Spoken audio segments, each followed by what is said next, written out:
Bonjour et bienvenue dans cette nouvelle vidéo. Aujourd'hui, je vais vous présenter cette minuscule caméra qui pèse 27 grammes. Vous allez voir tout ce qu'on peut faire avec, tous les accessoires qui sont fournis avec. Elle était en promo jusqu'au 6 septembre. Malheureusement, la promotion est terminée, mais je pense que les prix restent relativement raisonnables. Certes, cela ne va pas intéresser la majorité d'entre vous, mais ceux qui ont une chaîne YouTube ou qui font de la vidéo pourraient très bien être intéressés par ce petit bijou qui n'est pas exempt de défauts.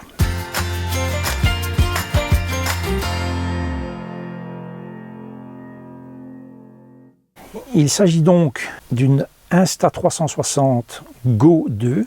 Alors malgré que le nom mentionne Insta360, ce n'est pas une caméra 360 degrés. C'est une très large, mais ce n'est pas une 360.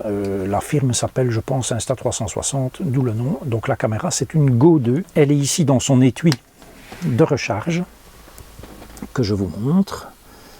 Vous voyez, dès que vous l'ouvrez, il y a un petit écran de contrôle avec deux boutons.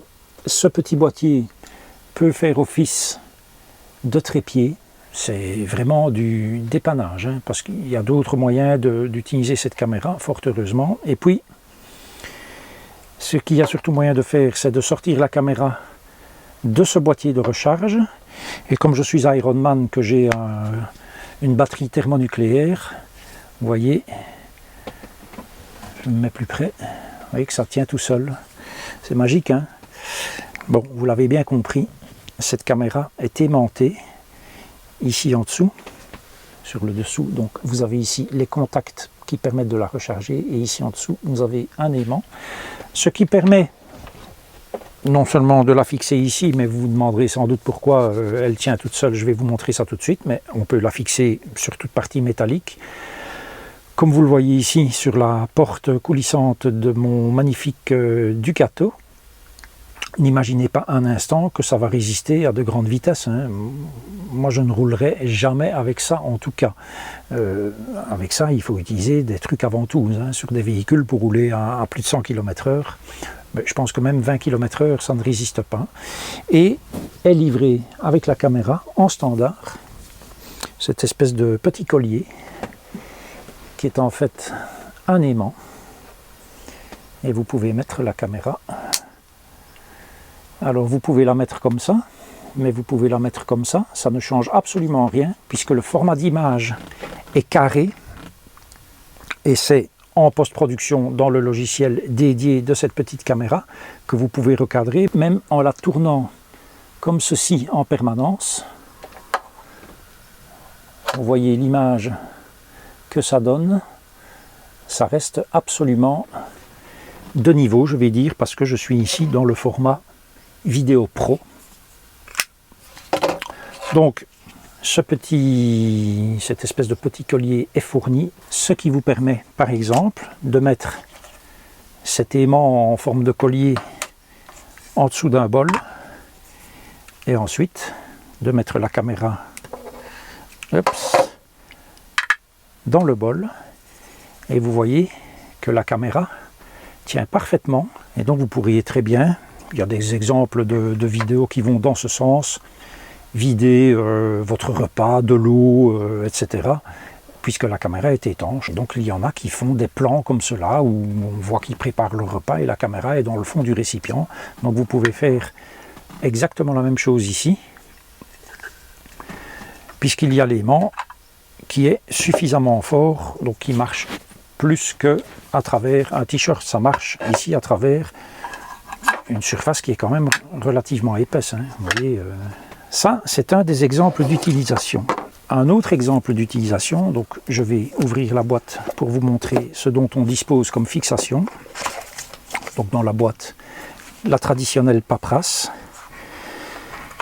On a cette attache qui est absolument magique. La caméra se positionne ici à l'intérieur de son réceptacle. Pareil, elle est aimantée.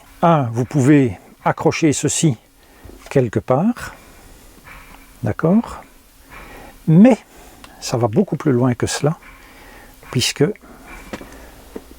en fait ceci sert aussi de protection à cette partie qui est autocollante. Mais quand je dis qu'elle est autocollante, regardez, je la mets par exemple ici, et ça tient. Donc quand on doit faire des plans dans nos véhicules, vous voyez quelle facilité on a. Ça tient ici. Alors ici c'est une espèce de simili-cuir, donc c'est une surface qui est tout à fait molle, je vais dire, hein. Souple en tout cas. Ici c'est une surface un petit peu plus dure, voilà. À côté de la ceinture de sécurité, c'est posé sur de la vitre, forcément ça tient encore beaucoup mieux et je peux orienter. J'espère que vous voyez bien, j'essaierai de faire un zoom au montage.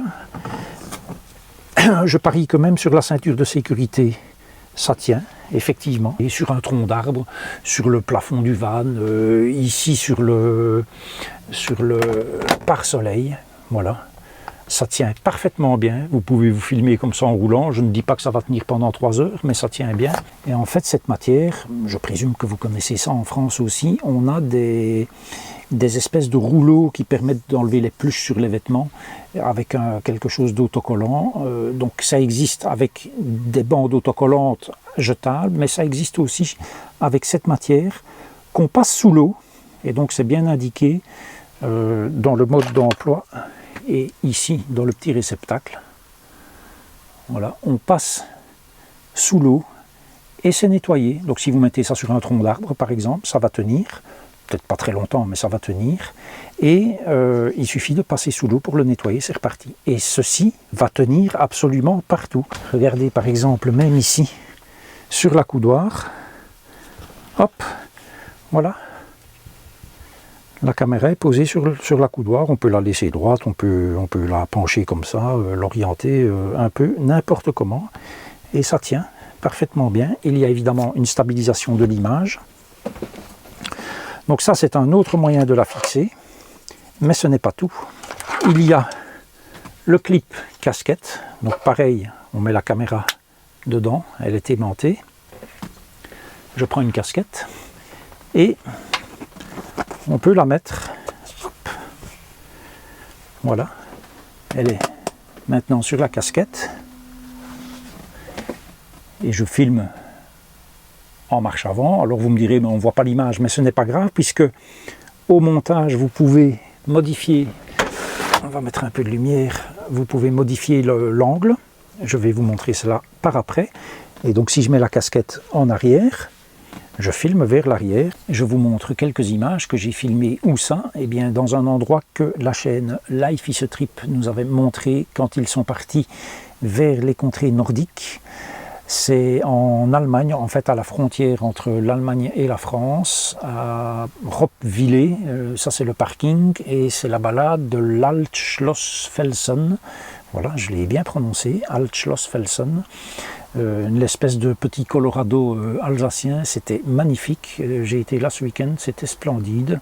Et je vous montre quelques images que j'ai filmées avec cette caméra. Je l'ai reçue juste 5 minutes avant de partir ce week-end.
qu'est-ce qu'il y a d'autre avec la caméra? Le câble de recharge, donc c'est de l'USB-C, ce qui est très bien, parce que le micro USB, c'est vraiment de la merde.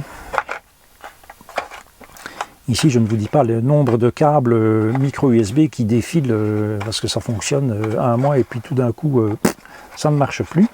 Le boîtier de recharge fait office de télécommande quand la caméra est dedans ou sur le trépied, mais aussi quand la caméra est dehors, jusqu'à environ une dizaine de mètres de distance. Donc on peut simplement changer le mode photo, vidéo, vidéo pro, qui est celui qu'on doit utiliser, je pense, quasi exclusivement, parce que c'est le seul qui permet le recadrage. Mais on peut faire du time-lapse, du ralenti, de la photo, etc. Ça filme pas en 4K, ça filme en 1440p, donc c'est entre la Full HD et la 4K. Les images que je vous ai montrées ont été filmées avec le mode couleur vive activé. Bon, depuis, j'ai désactivé cette histoire-là. Donc vous pouvez piloter la caméra à distance avec le boîtier de recharge, mais vous pouvez aussi piloter la caméra avec l'application qui lui est dédiée et qui permet d'ailleurs de faire les montages. Voilà, je vous mets ici sur le côté la copie écran de mon smartphone, et vous voyez que si je me mets en mode vidéo pro, quelle que soit l'orientation, donc là je tourne la caméra vers moi, quelle que soit l'orientation de la caméra, vous voyez que l'image reste parfaitement horizontale, je vais dire. C'est tout petit comme caméra, mais la qualité d'image n'a vraiment pas à pâlir, eu égard surtout à toutes les possibilités qu'offre cette petite merveille. En ce qui concerne le recadrage par exemple, donc ici je vais enregistrer la vidéo. Alors oui, je suis chez moi, je vais vous expliquer chez moi, à mon point d'attache. Pour la bonne et simple raison que mon fiston est parti en vacances et qu'il faut bien quelqu'un pour s'occuper non seulement de mon chat, mais aussi de ses bestioles. Alors ces bestioles, ben, j'ai essayé de les filmer avec cette petite caméra justement. Mon fils, il adore les NAC, les nouveaux animaux de compagnie. Donc il a 3 varans et il a un gecko et 2 autres geckos, mais qui vivent en milieu plutôt tropical. Et avant ça, il avait un serpent qui est mort il n'y a pas longtemps. Et donc moi je suis ici toute cette semaine, donc j'ai dormi dans un lit et pas dans le van. Je dois vous dire que ça me fait un petit peu des vacances. J'en reviens donc aux possibilités qu'on a sur l'application iOS, l'application Insta360 dédiée à cette caméra et aux autres caméras de ce constructeur. Je suis donc ici dans la vidéo tout au début, vous voyez, je suis à 002.00. En laissant le doigt sur l'écran, je peux maintenant choisir de recadrer. Vous voyez, on a quand même quelques possibilités et ça m'a mis une image clé en fait, parce que à un autre endroit de la vidéo, je peux changer de cadrage et choisir un tout autre cadrage, comme celui-ci par exemple. Vous voyez, et donc il y a une transition qui se fait gentiment d'une image à l'autre. On peut faire du coupage, on peut changer ici le mode, donc 16/9, 9/16, 1 pour 1 pour faire du carré pour Instagram par exemple. Je suis en mode étroit, mais je peux passer en mode linéaire. Alors le mode linéaire, il est appliqué évidemment à toute la vidéo et pas seulement à une partie. Donc vous voyez, comme j'avais fait un recadrage, ben maintenant j'ai une partie noire évidemment, hein. Donc je pense que le mode linéaire, il faut le choisir avant. Maintenant je peux aller supprimer cette image là. Je vais supprimer cette image clé là aussi. Voilà, je peux me mettre en mode wide. Et en mode wide, bien sûr, on ne peut recadrer quasiment que vers le haut ou vers le bas et très peu sur les côtés. Ce qui est un peu logique. On peut mettre des filtres. Voilà, lisser le visage, etc. Mode automatique ou aucun. On peut ajouter de la musique et on peut changer la vitesse de la vidéo. On peut sortir un instantané. On peut appliquer des filtres. Voilà, un filtre tilt shift pour ceux qui connaissent, qui donne un effet miniature. Un filtre bande dessinée, que je n'avais pas vu encore. Alors ce n'est pas du tout ce truc là que j'utilise évidemment pour faire le début de mes vidéos. Enfin voilà, moi je ne suis pas un grand adorateur des filtres, c'est extrêmement rare que j'en utilise. Voilà, vidéo originale. Et on peut régler exposition, température, contraste, saturation. On peut surligner, je vois pas trop à quoi ça sert, mais bref, ombre, tonalité, netteté, bref, les réglages standards. Et puis, quand c'est fini, on peut enregistrer la vidéo et elle ira à ce moment-là dans la pellicule.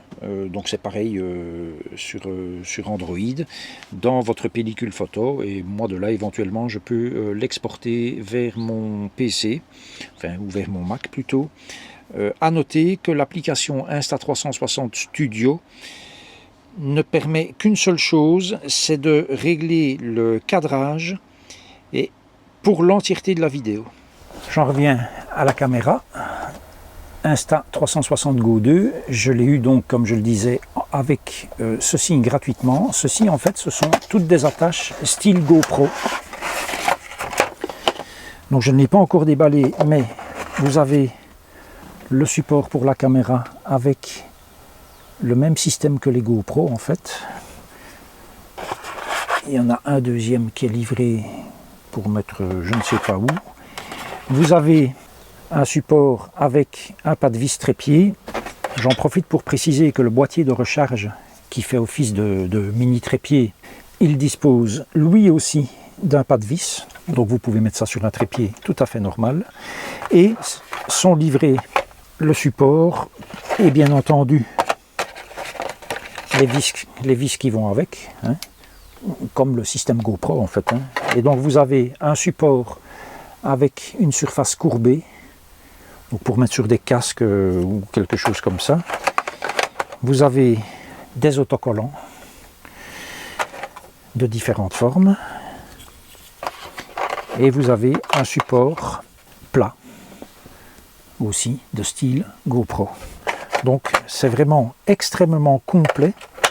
À noter que j'ai été à vélo à Bitsch, puisque ayant été faire la promenade de l'Altschloss Felsen, j'ai été logé à l'aire de service de Bitsch. Alors Bitsch, B-I-T-C-H-E, hein, pas Bitch, le mot anglais, qui veut dire ce que vous imaginez bien qu'il veut dire. Donc à côté de la citadelle de Bitsch, c'était ma foi très sympathique comme endroit. Et l'avantage du vélo, c'est qu'on a pu s'évader quand même un tout petit peu. Il a fait très beau ce week-end. Et le support autocollant que je vous ai montré tout à l'heure sur mon vélo a fonctionné parfaitement bien. Et ma compagne qui a un Nakamura de chez Intersport, puisque ce n'est pas un secret, je ne fais pas de pub, le Nakamura c'est une marque d'Intersport, a une partie du cadre qui est plate aussi, et donc elle a pu fixer la partie autocollante de ce support sur son vélo. Et on a ces quelques petites images, ma foi, voilà, c'est bien sympathique. Tout ceci permet quand même des choses qu'une GoPro ne permet pas. Déjà une GoPro c'est beaucoup plus lourd, vous êtes obligé de la fixer avec le support GoPro. Ici vous avez une multitude d'options pour fixer cette caméra, déjà parce qu'elle est aimantée et parce qu'elle est livrée avec son support autocollant, avec son espèce de petit médaillon qui vous permet de filmer en FPV je vais dire. Et la qualité d'image n'est pas mal du tout, donc franchement je pense que c'est un vrai petit plus pour ceux qui font des vidéos pour YouTube ou même pour eux seuls. Hein.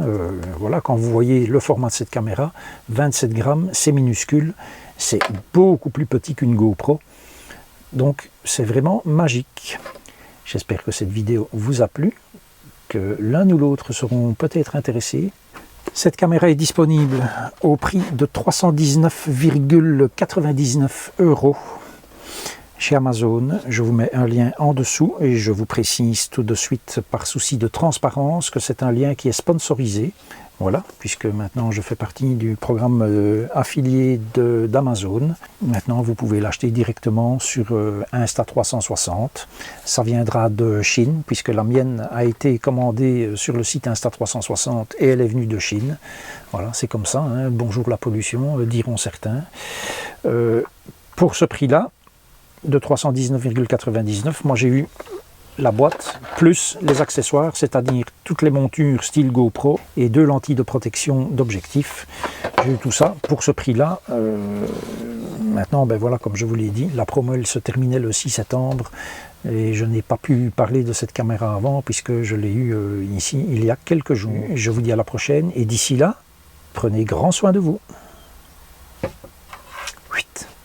Poil au genou. Extinction.